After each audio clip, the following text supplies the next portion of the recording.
Խոստումների հետքերով ծրագրի շրջանակներում այժմ գտնվում ենք Ավան վարչական շրջանում, վարչական շրջանի ղեկավար Վահե Հակոբյանի հետ, ով մեզ կներկայացնի իրենց կողմից կատարված բակերի բարեկարգման ընթացիկ աշխատանքների մասին։ Պարոն Հակոբյան, խնդրում եմ մի քանի բառով այստեղի մասին։ Շնորհակալ ենք, որ այցելել եք Ավան վարչական շրջան։ Այս տարի իրականացնում ենք 5 բակերի եւ 2 զբոսայգիների հիմնանորոգման կառուցման աշխատանքներ։ Հատկանշական է, որ այդ մեծ աշխատանքները, կոնկրետ զբոսայգիները,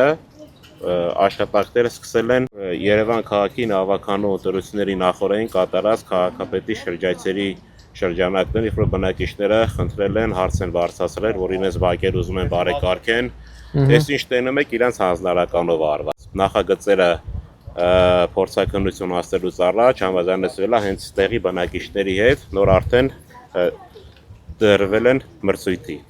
Մոտավորապես ինչքան մարդ կա ապրի այստեղ, մի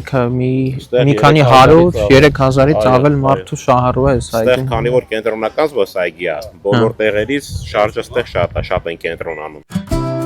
Իհարկե գոհենք, շատ գեղեցիկ է ստացվել ամեն ինչը, շատ կուլտուրական եւ մեծերի համար հանգստյան գոտի է եւ երեխեքի համար արդեն խաղահրապարակները պատրաստ են։ Զբաղվելու տեղ կա երեխաներին։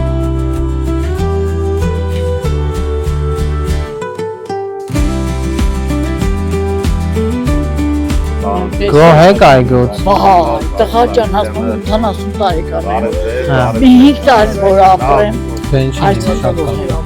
Շատ գոհ, շատ է։ Այն գոհին էլ քանի տարկա գոհ։ Աթոռները բայց լավ շատ է, շատ չէ, հա։ Երեխաներն էլ գոհ ենք, շատ գոհ ենք, տղես, շատ գոհ ենք, գոհ են բարջ։